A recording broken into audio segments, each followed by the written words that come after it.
Hello friends, இந்த வீடியோவில் நம்ம என்ன பார்க்க போகிறோம்னு பார்த்தீங்கன்னா 6th 7th தமிழ் புக்கில் இருக்க இம்பார்ட்டண்ட்டான 25 கொஸ்டின் பற்றி பார்க்கலாம். சந்தி தெருப்பெருக்கும் சாத்திரம் கற்போம் என்று கூறியவர் பாரதியார். பழையன கழிதலும் புதியன புகுதலும் இவ்வரி இடம்பெற்றுள்ள நூல் நன்னூல். போர்க்களத்தில் மார்பில் புண்படுவது இயல்பு. வீரர் ஒருவரின் காயத்தை வெண்ணிற ஊசையால் தைத்த செய்தி எந்நூலில் காணப்படுகிறது. பதிற்று பற்று. 10 பாடல் நூல்களில் அடிவரையில் மிகப்பெரியது எது? மதுரை காஞ்சி. தமக்கென முயலா நோன்றால் பிறர்க்கென முயலனர் உண்மையானே இவ்வரி எந்நூலில் காணப்படுகிறது. புறநானூறு.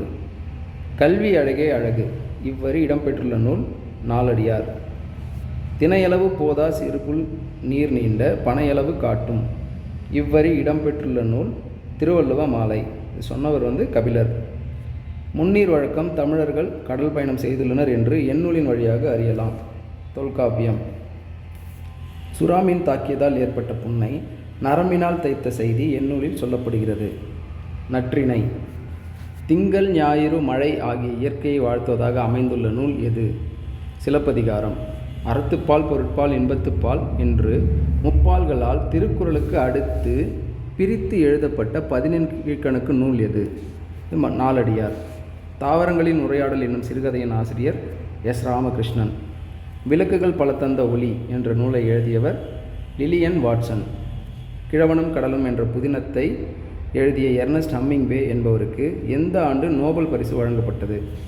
1954.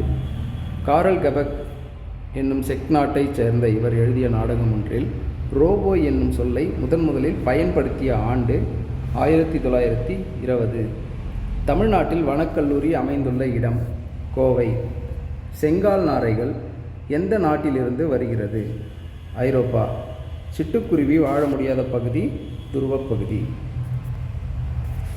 இந்த பெரியவரின் அடிநிழலில் இருந்து தமிழ் கற்க வேண்டும் என்ற ஆவல் உண்டாகிறது என்று கூறியவர் காந்தி.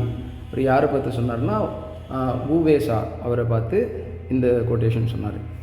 கல்வி கண் திறந்தவர் என்று யாரால் பாராட்டப்பட்டது? தந்தை பெரியார் அவர்கள் தான் காமராசரை கல்வி கண் திறந்தவர் என்று சொன்னார். சுதேசி நாவாய் சங்கத்தை வ.உ. சிதம்பரனார் எந்த ஆண்டு பதிவு செய்தார்? 1906. காந்தியடிகள் தமிழ்நாட்டில் உள்ள மதுரைக்கு எந்த ஆண்டு வந்தார்? 1921. அதே மாதிரி காந்தியடிகள் அவர்களின் உடையில் மாற்றத்தை ஏற்படுத்திய இடம் எங்கன்னு கேட்டாங்கன்னா அதுவும் மதுரை தான். திராவிட நாட்டின் வானம்பாடி என்று அழைக்கப்படுபவர் முடியரசன். முதல் எழுத்துக்கள் மற்றும் சார்பு எழுத்துக்கள் எத்தனை?